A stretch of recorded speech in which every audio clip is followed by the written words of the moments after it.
Welcome to Barnyard Language. We are Katie and Arlene, an Iowa sheep farmer and an Ontario dairy farmer, with 6 kids, 2 husbands, and a whole lot of chaos between us. So kick off your boots, reheat your coffee, and join us for some Barnyard Language, honest talk about running farms and raising families. In case your kids haven't already learned all the swears from being in the barn, it might be a good idea to put on some headphones or turn down the volume. While many of our guests are professionals, they aren't your professionals. If you need personalized advice, consult your people. Welcome to another episode of Barnyard Language. Thank you for joining us again today. Katie, what's going on the farm? I see there are lambs. There are so many lambs, Arlene. We must have really improved efficiency in our breeding season this year. We normally do not have this many lambs this early in lambing season. We started lambing Saturday, and we had 1 set of lambs, and now we have 9 sets of lambs, something like that. But almost all of our ewes have had triplets, which is wow, well done. Unusual. It's good, but it means having to bottle feed a lot more lambs, which yes, is more management and whatever. As far as around the house, I am super patiently waiting for my dishwasher and my new fridge to be delivered, like between 10 and noon, which, hopefully will be any minute now. I've been on hand dishwashing strike for a few days, so that washer's going to get a workout today, hopefully, because there's a pile of dishes. Other than that, just trucking along with our work changes and trying to do all that, and not much else. What's up with you, Arlene?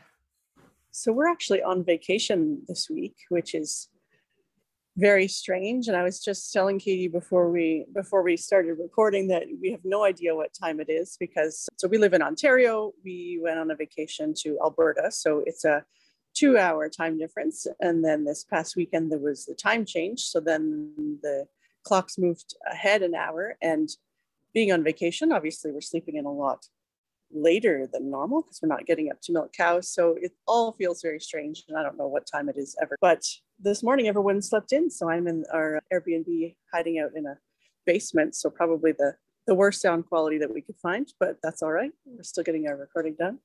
And I'm learning some things on our trip. I'm learning that mostly my husband and I are not used to seeing so many people, which is a little overstimulating at times. Because other than my kids and my husband and my in-laws, there's lots of days where I don't see anybody else other than animals. So it's been really good, but we don't have a lot of stamina for more than kind of one thing a day. So that's been all right. I did try and keep our schedule a little bit loose in terms of not packing too many things into a day.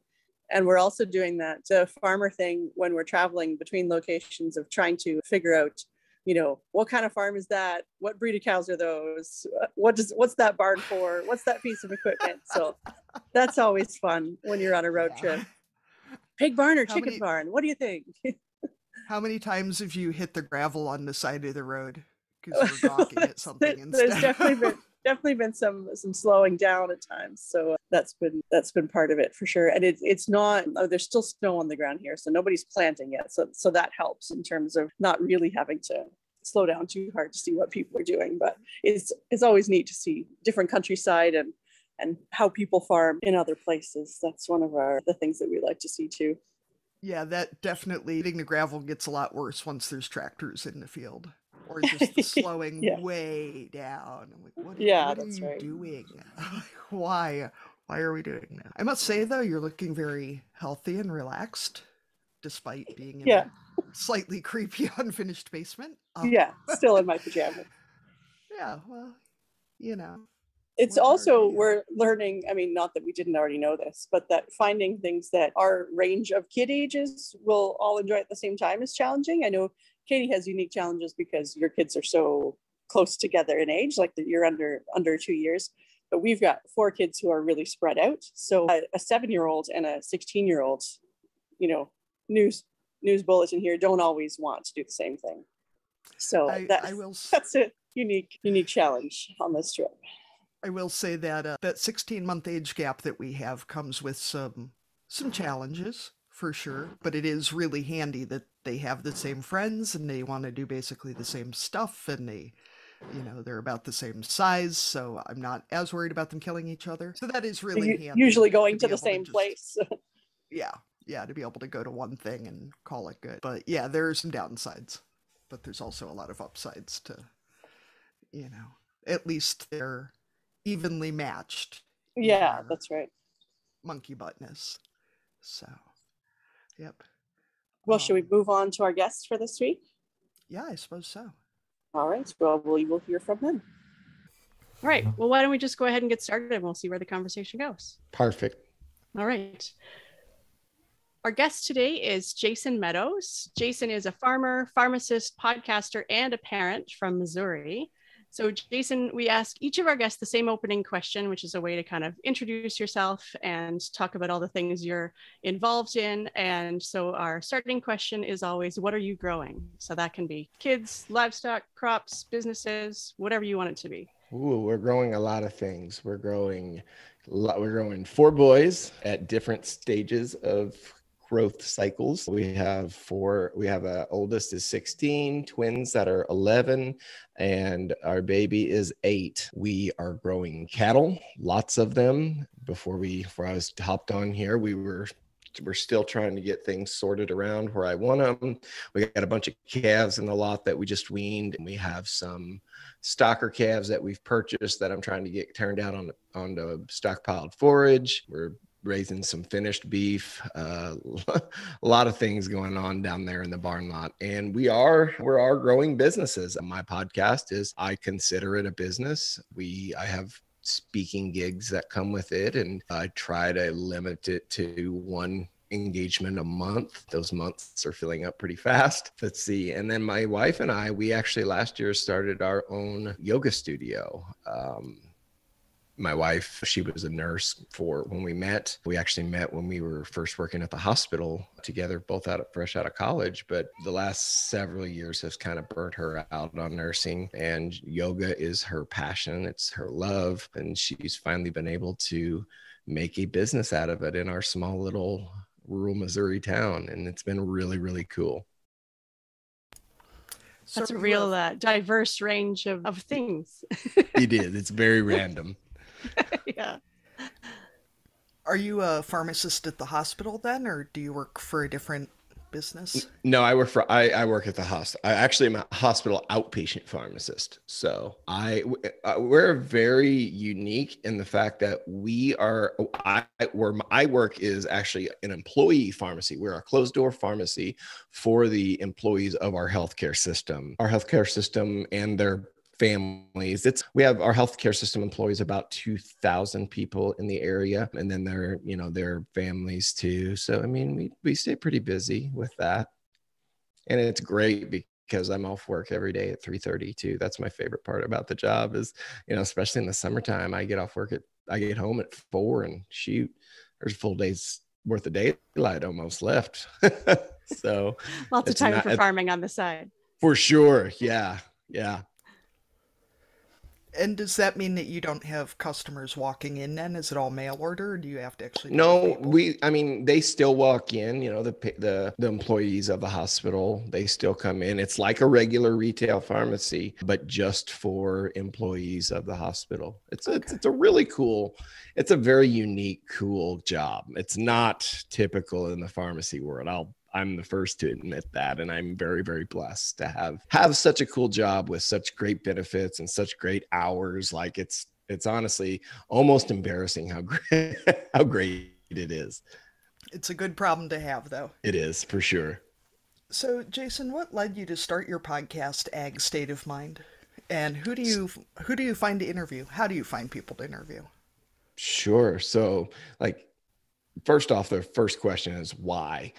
I've struggled with my mental health for going back to probably college.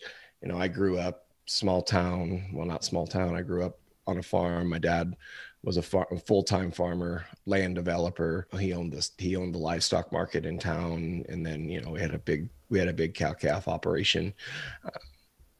So we also had a family business, not my parents, but my brother-in-law and sister, they owned a local pharmacy. And that's something that I was interested in, started going there, and then decided to go to college for it. Well, it all sounded great on paper, right? Until I actually had to leave and go to the city. And, so many people are so ready to get out of the small town. I was not. I didn't want to go. I didn't want to go to the city. And it was a scary thing for me to do, to go to the city. I mean, we're not very far from St. Louis. I mean, maybe 80 miles, but I mean, it may as well have been a world away, so that just kicked my anxiety into overdrive. Whenever I was in school, I was the smart kid. I was the jock. I was popular. School was easy for me. I go to pharmacy school and I was none of those things. So I mean, I was like, it really kicked me in the face real hard, so I got through pharmacy school. I don't think my mental health ever really improved. I just masked it. I masked it because I drank a lot. And that kind of numbed the pain for a while. But then I got out of pharmacy school. I met my wife, and she wasn't going to have that, which is, I'm very thankful for that. But it was a change for me. And it got worse before it got better, because I had been masking all this emptiness, all these problems inside. And now they were coming to the forefront and just exploding. But I got better. I got the help I needed. I found what worked for me. That was a lot of things: medication, counseling, exercise, journaling, all these things. And I got better myself. And then we had an event happen that is the genesis of the podcast, really. Carrie and I were at a conference in Dallas. It was July of 2019. And we left. This was very unlike me. I left with still work to do at home. There was hay on the ground. It was late. It was a wet summer that summer. So we still were in the hayfield. I left my dad and my 14-year-old. He was 14 at the time. Levi was. And I left them in the hayfield to, just kind of tread water till we get done what they could, and then we'd finish up when I got back. Well, I'm sitting in a hotel room in Dallas. Mind you, this conference wasn't for me. This conference was one for Carrie, and I was just going to tag along, kind of put life away. We just got done with the county fair, a busy time. So I felt like it was going to be awesome to just kind of chill out for a while in a hotel room, until I got that call from Levi that the baler was on fire while he was baling hay. And wow, that's a call that nobody wants to get. I tried walking through, he had a fire extinguisher, but didn't work. Long story short, the tractor and baler both went up in flames. It was very stressful event, but everybody was fine. I realized everybody was fine. I realized how lucky I was. It was Levi on the tractor and not my dad, who's elderly and sick. And, we were very blessed that was the case. And, like I said, I was by myself. And I had a lot of time to think. I was like, there's a part of me that wanted to go back. And up until very recently, I would have just gave in to that and went back. And, even though it's an 8-hour drive back home, it would have, I still would have done it, not thinking of the consequences or what I was leaving behind or whatever. And I realized that I'd gotten better. And I realized that people obviously are like me and struggle like I do. I knew I had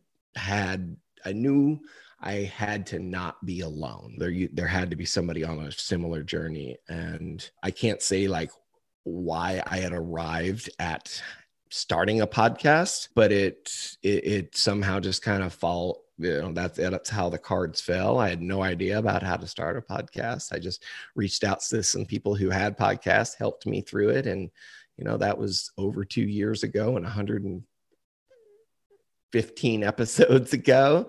And, it's been a great journey. But to answer your second question, who do I find and how do I find them?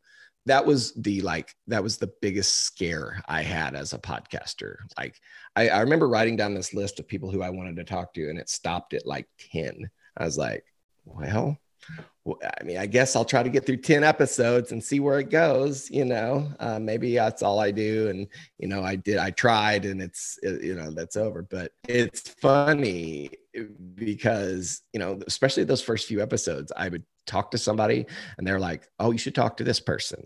And then, you know, then that person, they would tell me 2 more people, and it just, and now I'm at a place where I don't have enough. Like, there's people who I've wanted to talk to since I began the podcast that I haven't had a chance to yet.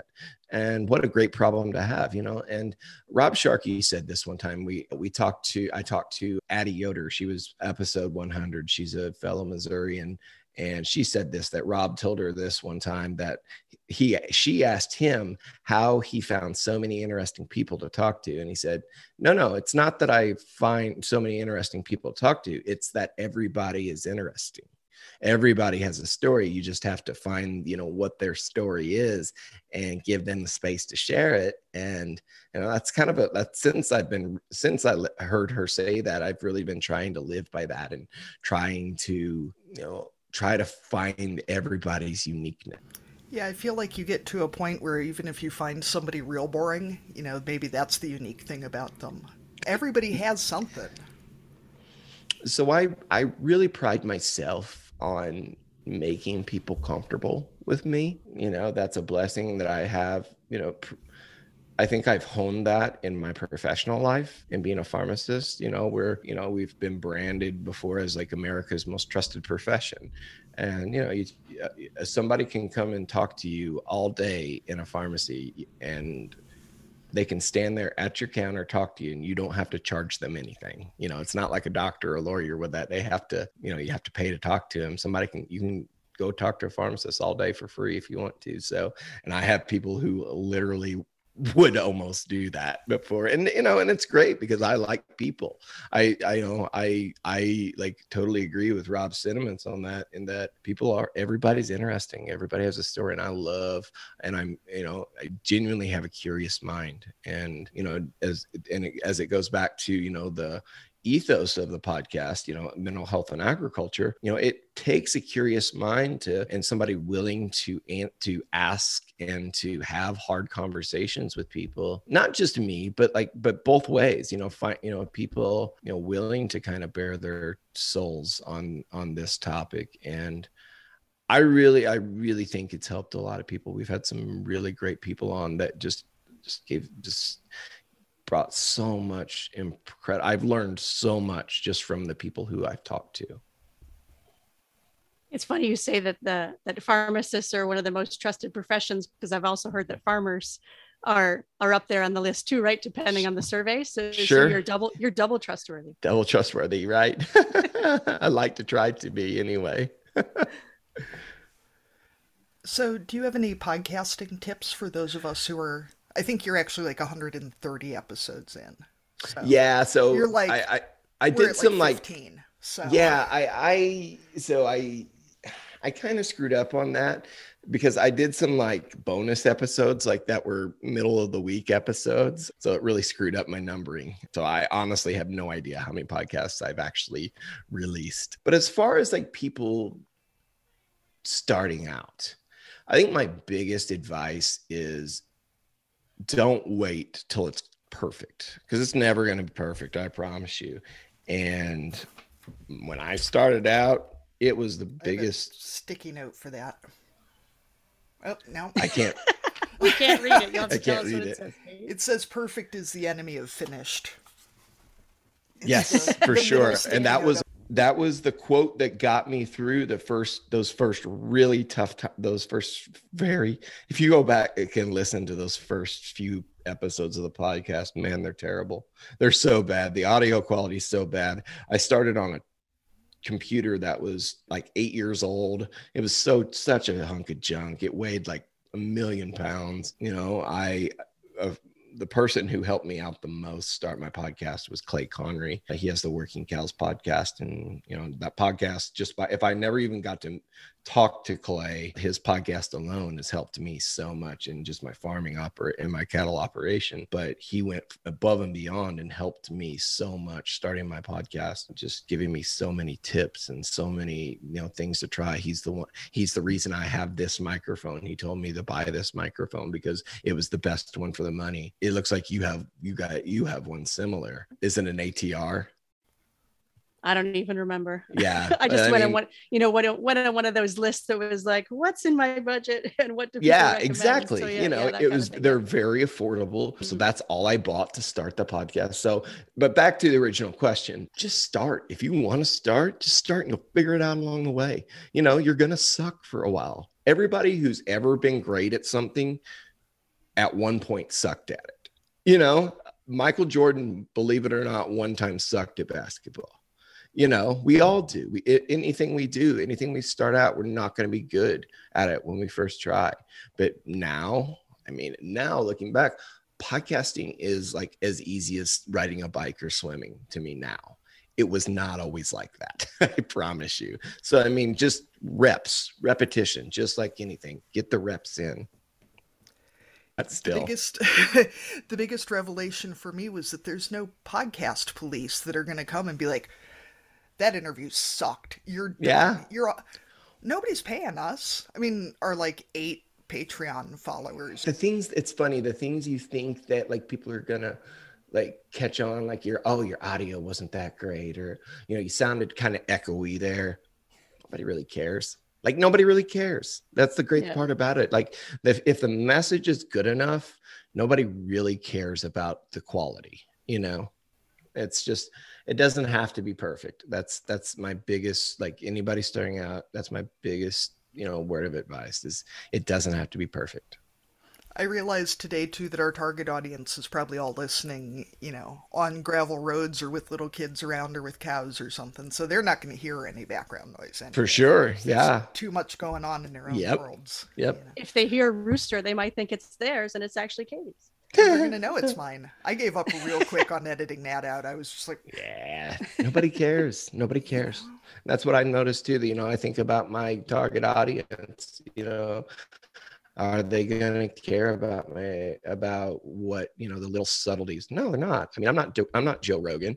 I don't have to have a perfect, ambiance and perfect pitch and everything like that. Nobody's paying me to do this. It's, and when you realize that, it's very liberating. It's very freeing. You quit worrying about the little things and focus on the conversation, and that makes the conversation a lot of fun. So our main goal in our podcast is to be a resource and a community for farm families and for parents. So one thing that I was thinking about while listening to your podcast and other podcasts on mental health is sometimes we don't talk all that much about how we support our kids and talk to our kids about mental health. So I wonder if you have any tips on talking to our kids about that kind of stuff, or what you've done with your own family, or what you would suggest to other people. So a big part of it, and what's nice about what I do is I'm very open about what I do. I'm very open about what I talk about. And my kids see what I do. So for me, it's easy, right? It's part of what I do. They see me, but we do have very intimate conversations. I have one son in particular he's a lot like me. Bless his poor little heart. He's highly emotional. He's intense. He has a very hard time, accept, like when he quote unquote fails, to accept that failure. That's me too. Not to talk about him, but he's the best little boy. But he got so frustrated with himself just before we got on here because, he hasn't been working on push-ups, and he busted out so many push-ups last year and got the presidential fitness award or whatever. And he just went down right now, and he couldn't even do 5 push-ups. He was so hard on himself. But so we try to not focus on results with our kids, right? I think that's a big part of what I would know. I was always chasing that whatever that gold trophy was, whatever. And not to say that I don't want to encourage my kids to win, because I do, but I want to focus on their efforts more than I want to focus on their results. I want to focus on their growth. And I think when you do that, and you just totally take results out, results are more kind of like icing on a cake to me. Whenever my kids can put forth their best effort and give their all, and then just let the chips fall where they may, that's what we focus on. We focus on them being good human beings. We focus on them being good, hardworking young humans. and here's another place where we see it. I like to involve my kids in competition because you can see the fruits of your labor so easily. So we show cattle at the county fair. Now we don't have show cattle. I go get calves out of my herd and my kids take them because it's economical for them. It's easier, and now some people don't do that. Some people go spend a lot of money and they're the ones that win it. And, being able to show kids like what happens when you cause and effect relationship and that kind of stuff. It's really, it's fun. And they learn how to lose at the county fair. And that's what I love about it is even when they work really hard, sometimes they lose.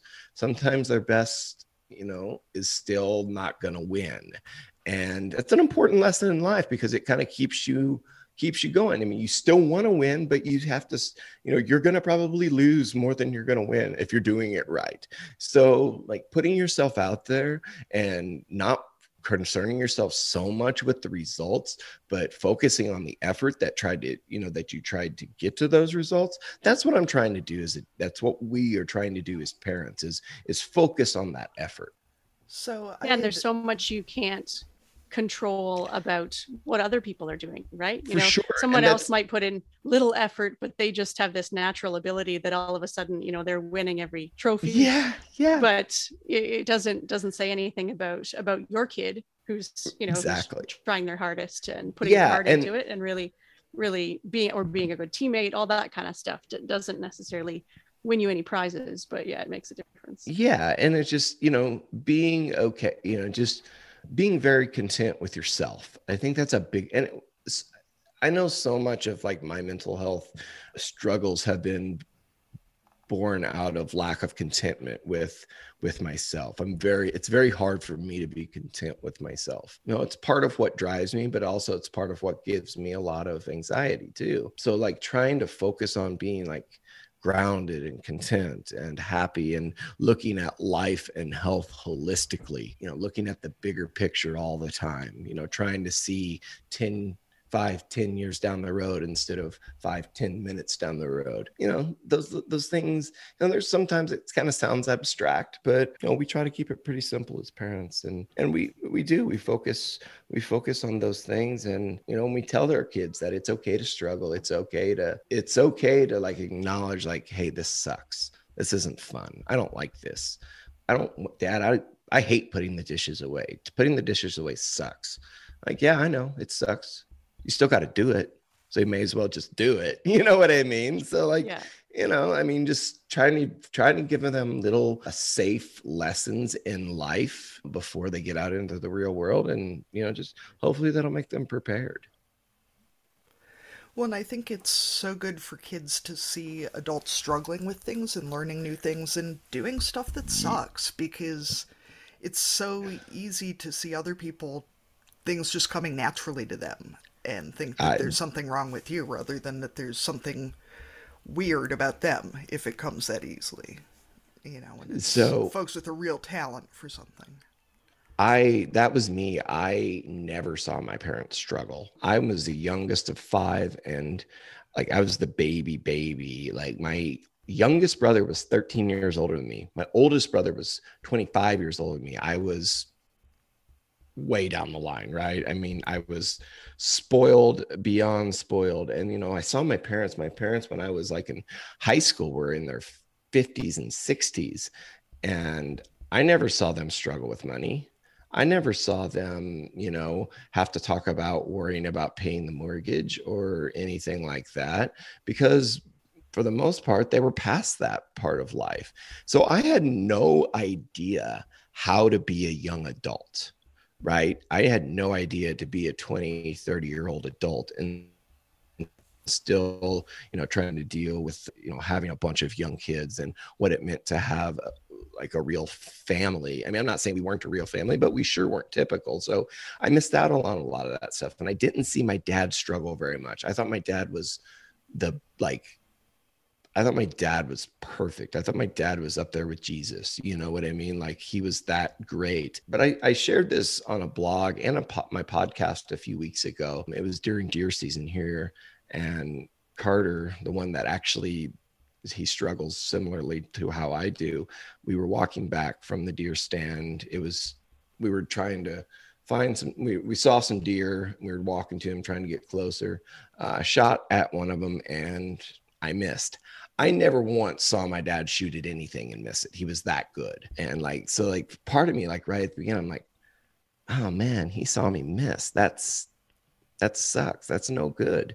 But then I stopped real fast. I'm like, no, it's good that he saw me miss, because he'll realize one day when he's 37 years old and he's out hunting with his 10, 11-year-old son and he misses, that's okay.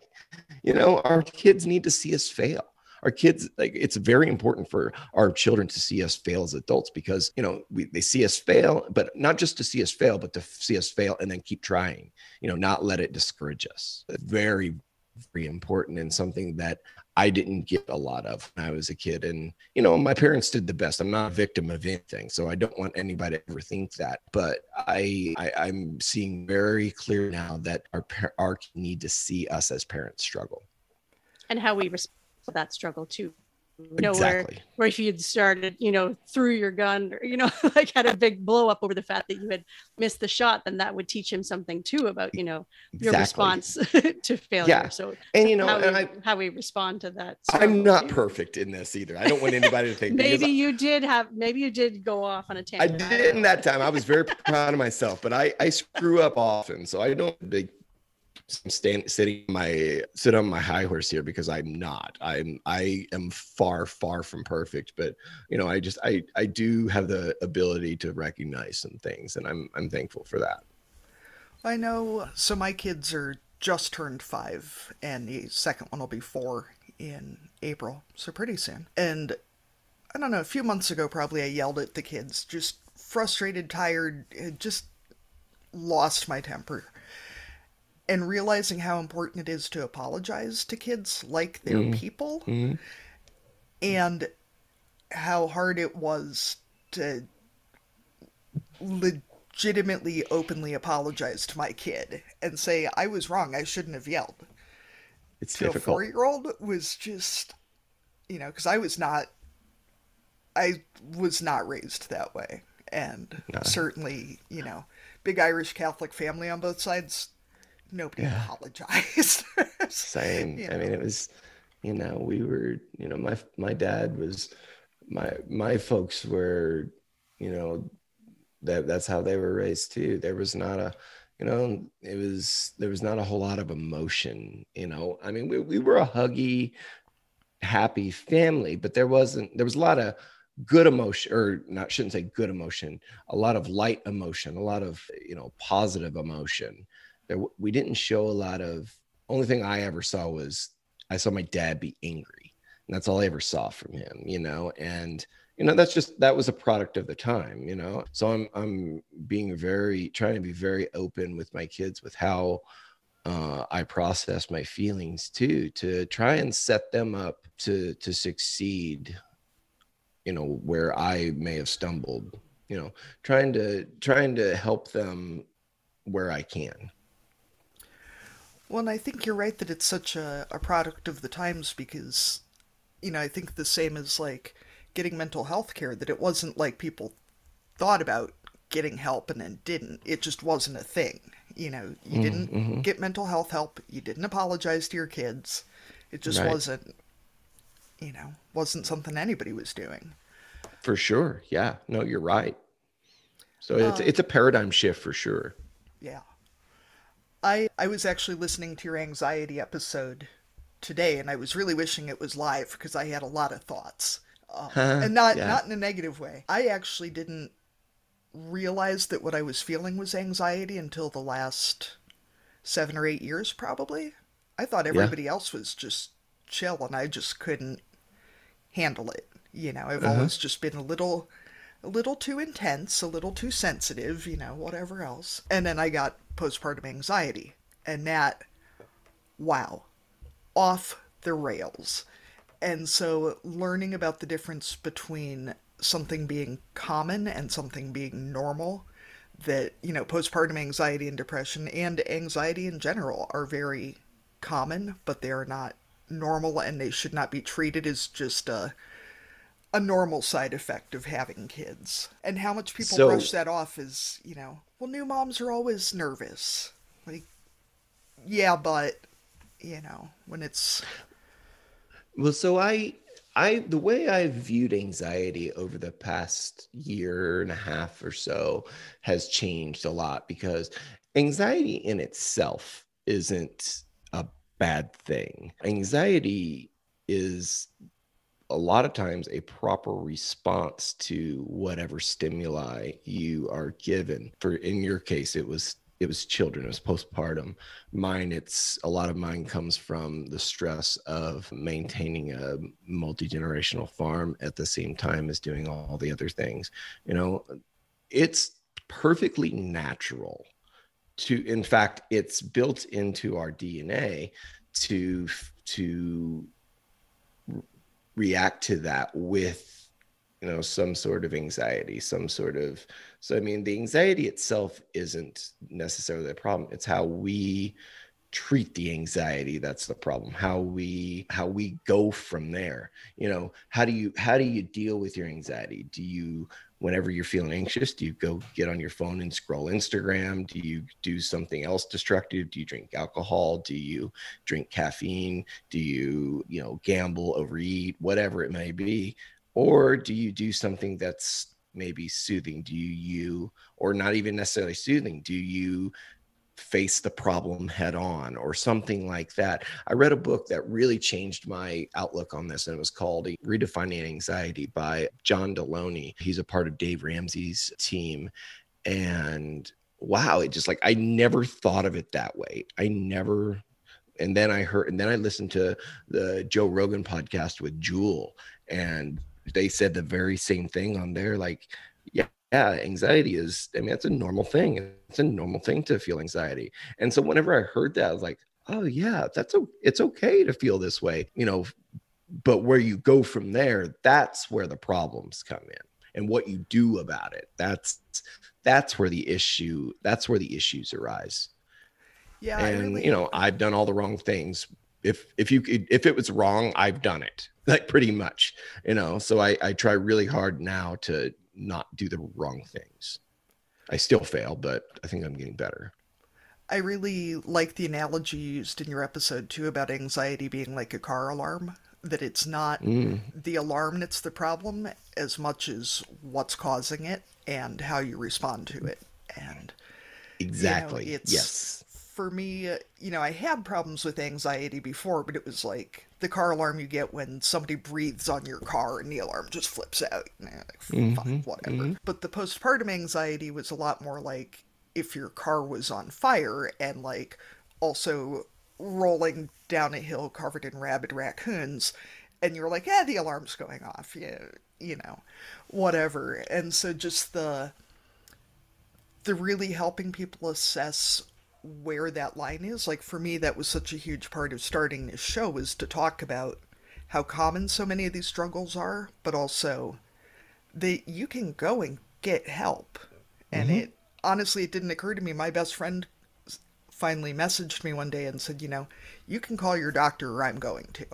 And it was, just having someone force the point like that and really say, you can get help for this, was really kind of mind-blowing. Because too, when you were in your episode talking about learning techniques for dealing with anxiety, that waiting until somebody's having an acute problem with it and then being like, well, have you tried meditation?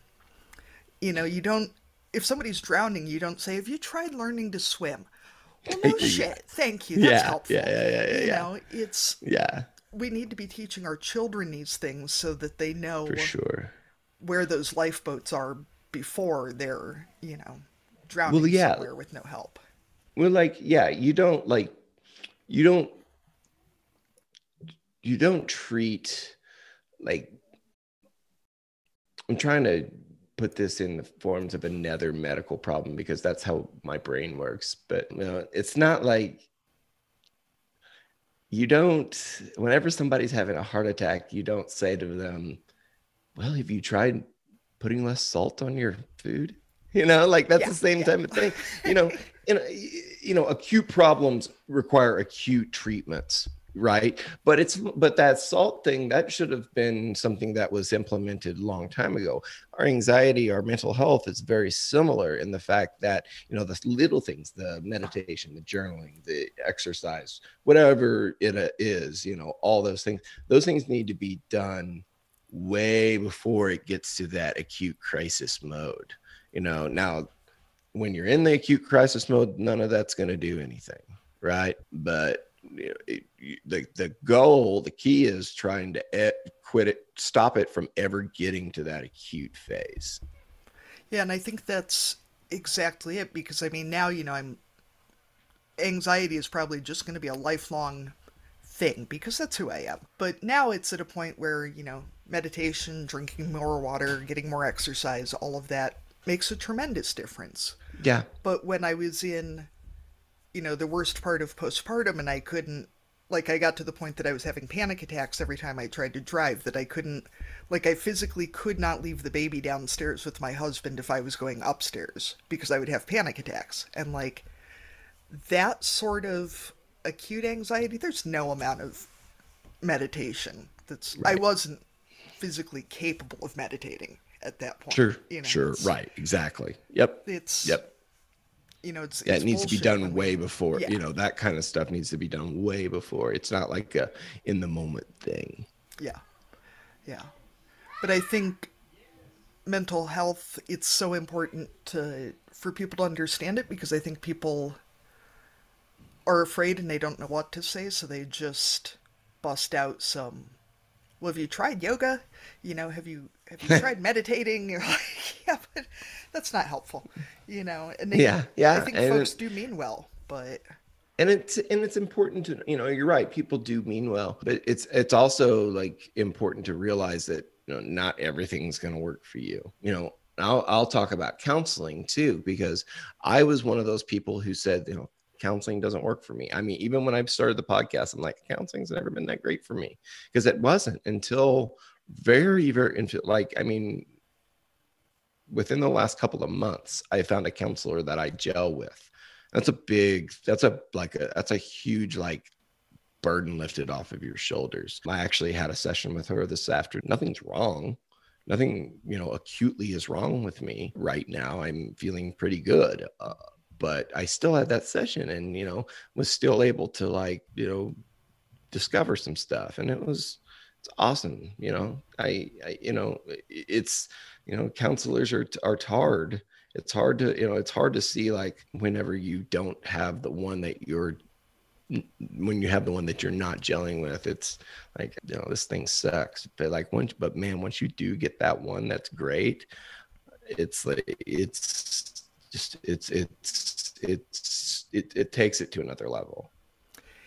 Yeah, I started with a new therapist this summer, I want to say, and I've had some really good therapists, but this one, I feel like pretty much every session, I'll start with, I don't really have anything to talk about, and then an hour later we've pulled out, like 15 years worth of stuff, and that really, yep. You can tell when you're talking to the right person, and you have to be in the right place with yourself to dump that out. Yes, for sure. And I admire that you can still come on and record after a session, because we did one interview after I had therapy and decided we were never doing that again. It was a bad interview. Yeah. Not Katie's end. It was fine for me. I wouldn't have known, but she had some feelings about it. Yeah. So I wanted to talk to you a little bit about the stigma and kind of the language that people sometimes use about, and I'm using like the little quote signs here, medicating our kids. And I'm going to be honest on this one without trying to be sensitive to my kids' medical stuff too. But medication has been part of our life as a family, and it's a decision that we made as parents, and it's been life-changing. And it felt like a big decision at the time, and yet looking back, I wish that we had done it earlier, and that it, I don't know if this is going too far, but it was potentially life-saving in Sure. our family situation. So Sure. my back gets up when people get into that, oh, we shouldn't be medicating our kids and it's risky and all that kind of stuff, because I think under the right conditions and with the right professionals, that the medication that we as adults are breaking down the stigma around should be available to our kids, because I think some of the issues that people experience in adulthood, maybe if they had been dealt with or been more open with as children, it maybe the better coping strategies would have been available for people. So I just, as a pharmacist, I wondered what your thoughts were on medication and kids and all that kind of stuff. It's funny because I used to be in that boat and like, well, we shouldn't medicate kids. They need to have more discipline. They need to have more, structure, but, all the things. I used to say all the things, and those things are important. Like those things are important. I don't want to discount that, because they are, kids need discipline. They need structure. They need all those things. Sometimes that's not enough for some kids. And I'm realizing that real fast now that I'm a parent. We haven't had to medicate our children. I'm thankful for that, but it's not off the table. For me, I take medication. I take an antidepressant. I take Cymbalta. There was a time where I thought that made me less than. I thought it made something was wrong with me. Now I realize that it's just a tool. It's a tool in a toolkit. You don't, and not everybody is going to benefit from every tool. A plumber doesn't have a lot of good to do with, they don't have a lot to do with a claw hammer, right? Not saying that a claw hammer isn't useful to a framer, you know what I mean? But a plumber, that claw hammer is not going to be a whole lot of good. He needs a good set of vice grips and a pipe wrench. And that's why we have to start seeing the medications that way, and that they're absolutely essential for some people. Like they are essential. I mean, they are. That's the reason we have modern medicine, is we saw something missing and we found a solution to that problem. And there's no shame in it. Children, adult, anybody, and especially parents, when they make the decision to medicate their child, you're doing the best how. You're doing the best you can for your child. You're giving them the best opportunity to thrive in this world. And if it takes medication, that's okay, because that's what it's there for. And again, I used to be in the same boat. I used to feel the same way until I really dove deep. And I think when I started having kids of my own and they got older, and, if the option was given to me is, your child's struggling and this gives him the opportunity to have a better life, you bet your ass that's what I'm going to do. I'm going to medicate my kid, because that's giving them a better life. Yeah, and I mean, those medications come along with, years of research, and sure, it's not random. Right. Our doctors aren't prescribing things that are untested or unfounded.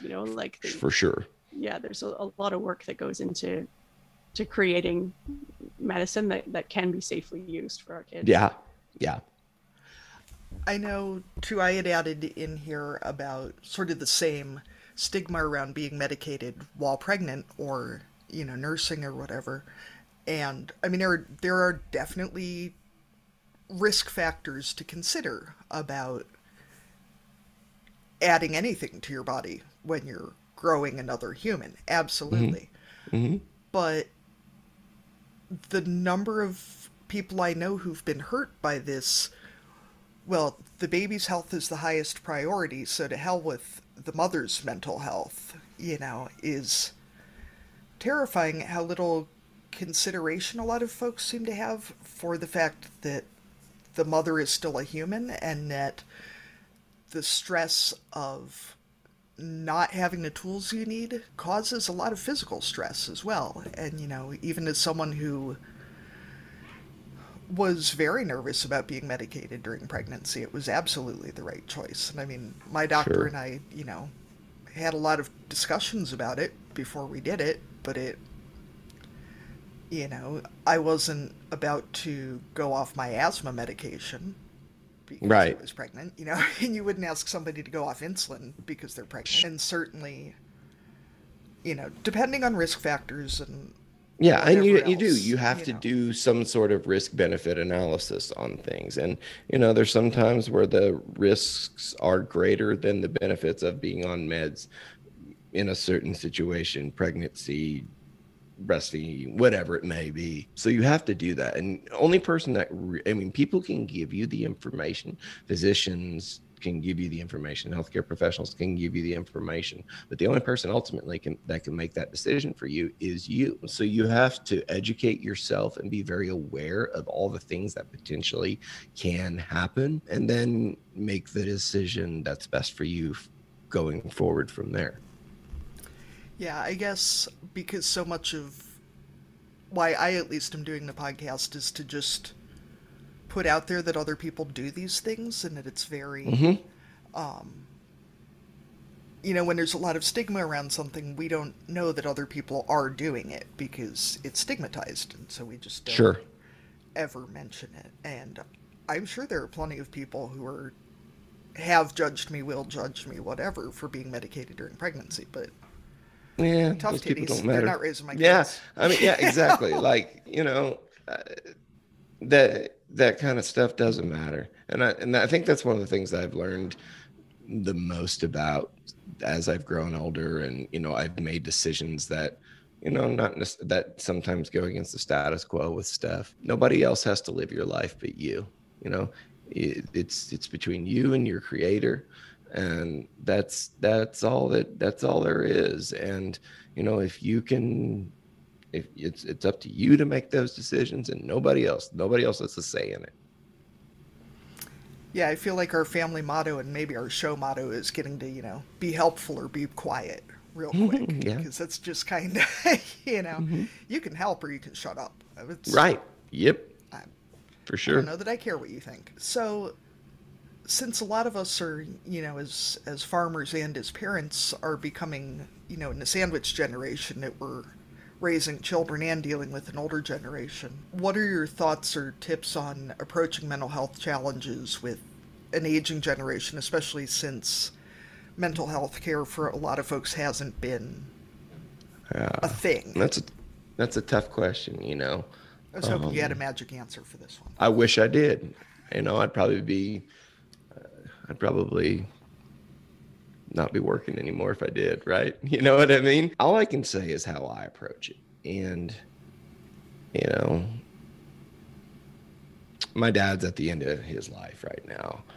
And, it's really hard to see not only him go through it, but my mom go through it too. And just being very respectful of them, no matter what their outlook on what you do and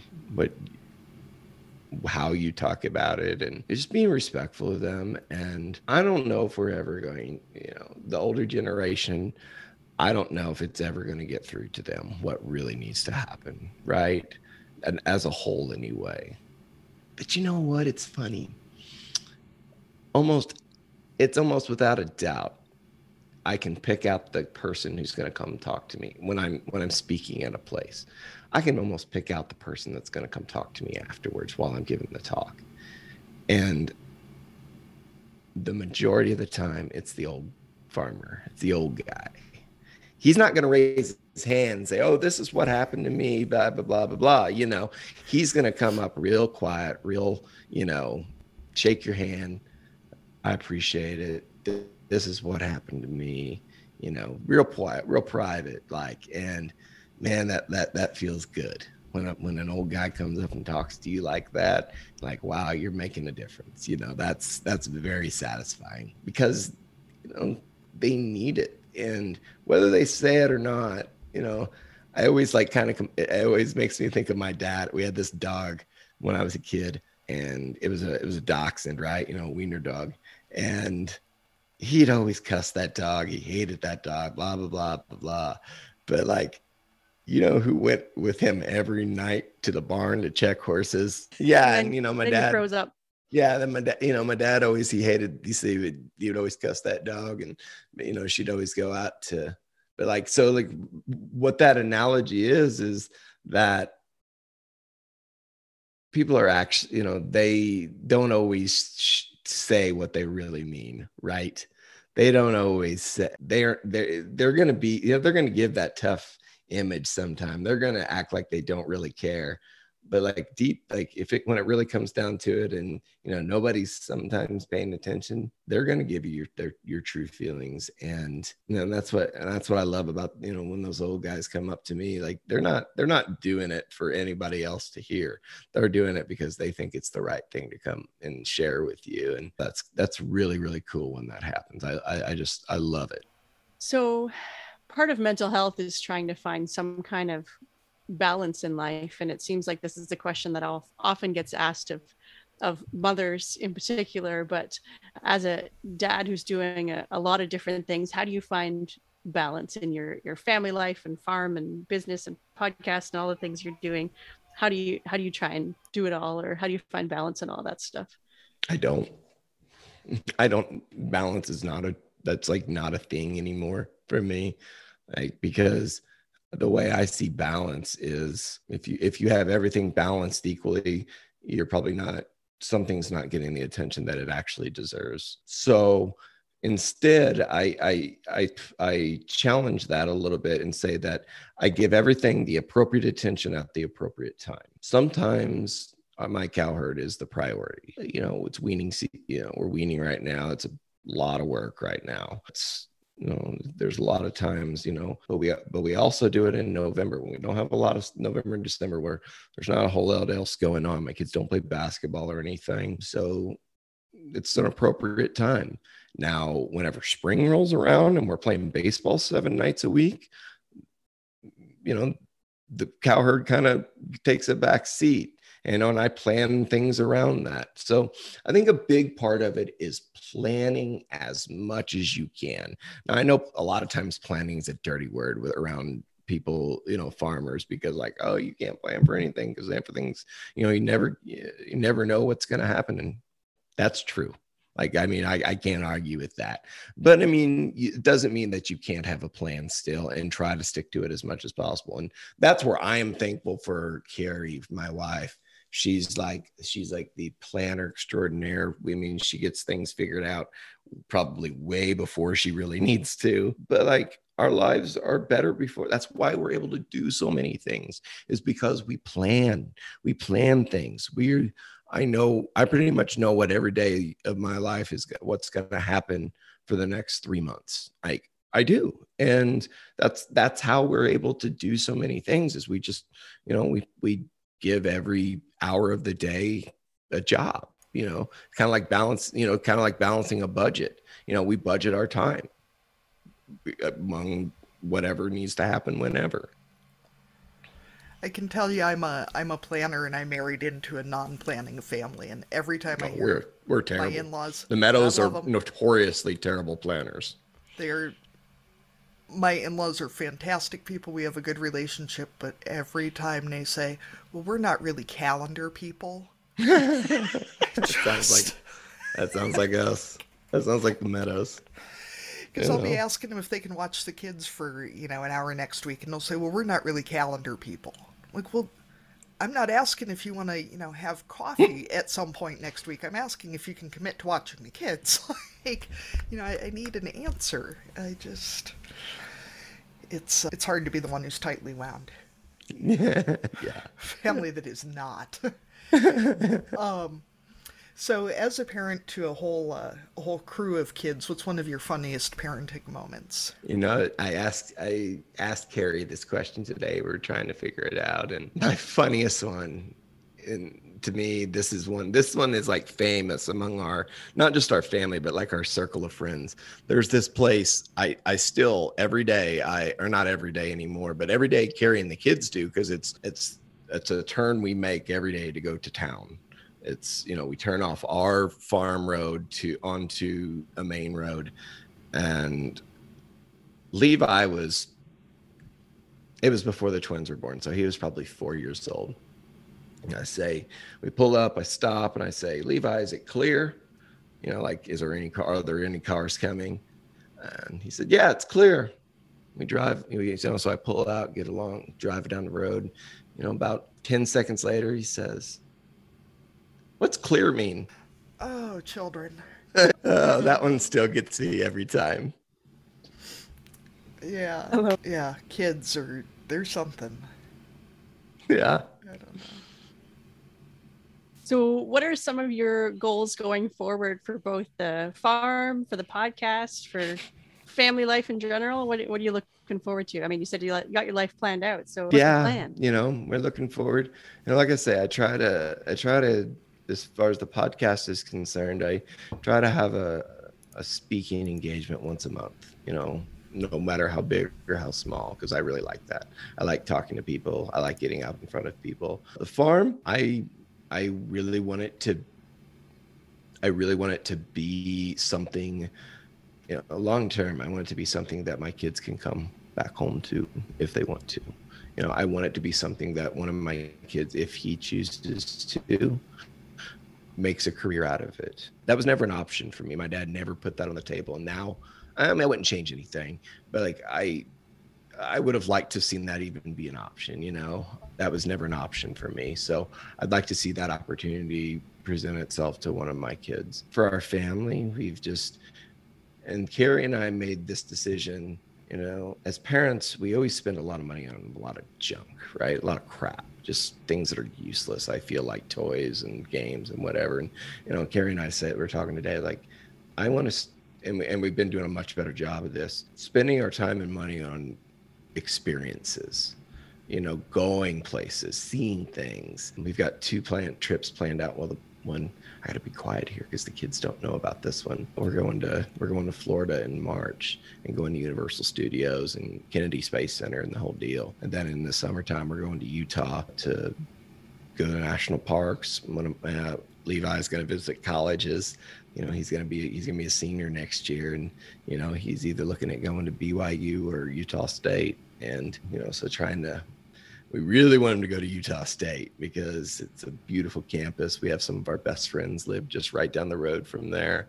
And, so we've got a pretty good idea. Now, if any of this comes to fruition, that would be awesome, right? But it's like you say, you got to make a plan, even if it doesn't go the way it's supposed to. It's better to still have a plan. Yeah, we're at this point, crossing the border is still difficult. I'm in Canada. So we had a Florida trip planned in 2020, and I currently have a house booked in Florida for March, but who knows if we'll be able to use it or not. It's got free cancellation. So it was like, yeah, plan it, but I've also got a couple of backup options in the back of my head too, because who knows what might happen, right? Right. The rules change seems every week. Right. Yeah. It's just so crazy as an older parent to hear you guys talking about your kids like visiting colleges, and my kids are still like don't understand the concept of kindergarten yet. Like we're still at that stage of things. Yeah. Today I had my first time where I was in the passenger seat. My daughter just got her learner's permit on last week, so it was the first time where she left our dead end country road and we actually drove, the few kilometers into town where I was in the passenger seat. So yeah, it was nerve-wracking, but a whole new stage. Yeah, see, he's driving all by himself. He's 16, so he takes the kids to school and stuff a lot of days. So Jason, one of my favorite question anyway, what county fair contest, real or totally made up, could you dominate? I didn't give this one much thought. We already know his cattle aren't winning any classes. Yeah, exactly. Yeah. County fair. I like to guess who's going to know exactly what they'd win and who has to think about it. Because we've had some guess they're just... So my problem is I've competed in about every one of them, and I know I don't win any of them. So that's my issue. Well, maybe there's a red ribbon winning contest. Maybe that one. Let's see. That's the good thing about being able to make up a category, though. So I mean, you can cater this to if they had a category, if they had a class for someone who could drink a glass of water the fastest, it'd be me. I would do that. I'd win that. I'd win being able to. That's impressive. Yeah, it's pretty spectacular how fast I can drink water. That's a good skill right there. I mean, that's a real creative category. That's not one we've heard before. So, Arlene, is it time for cussing and discussing? I think it is time for cussing and discussing. Right. So as always, if any listeners would like to cuss and discuss with us, you can send us a voice memo or a email or private message and we can read it out for you. And so this is a place to vent or just talk about any random topic that you want to discuss in any given day. So Katie, are you going to cuss or discuss today? What have you got for us? Well, since you pointed out how much I cuss, I thought I'd discuss her. So my husband was telling me today that he's got a friend who's coming to pick up a tractor on Saturday. I don't know if he's coming here or the dealership or what, I don't know. And he said, well, it's Cody and Jen. Okay, he goes, their dog's name is Kyle. Okay. I said, what kind of dog is he, Jim? He says, well, he's a yellow lab. Okay. I said, why did you tell me their dog's name? And he goes, well, because I figured you'd know who they were if I told you their dog's name. I know you wouldn't know their names. I was like, is that I thought a about it defining for a second. characteristic of you? I totally do know who he was talking about, just based on what kind of dog.